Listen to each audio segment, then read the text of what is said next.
Hello. In this recording, I am going to speak about two very important words, by which. First, I am going to read the gospel by which we are saved.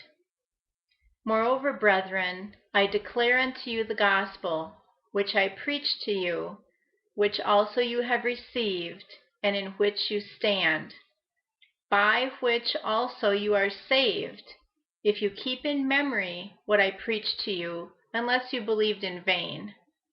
For I delivered to you first that which I received, how that Christ died for our sins, according to the Scriptures, and that he was buried, and that he rose again the third day, according to the Scriptures, and that he was seen of Peter, then of the 12, then of more than 500 brethren at once, most of whom still remain to this day, but some are fallen asleep.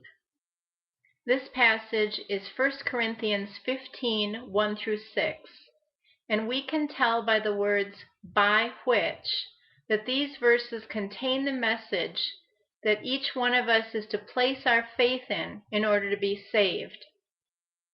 This passage is called the Gospel of Christ by Paul in Romans 1:16, and he says there it is the power of God unto salvation.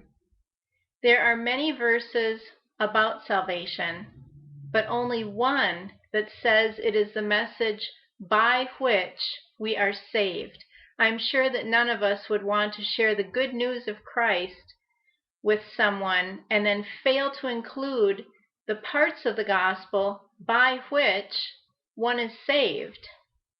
So I wanted to emphasize this very important part and remind Christians to use 1 Corinthians 15, 1 through 6 when they're explaining the gospel, so that nothing is left out and that people have a full and complete understanding of the salvation message, so that there is no doubt that when they believe it, they have not believed in vain.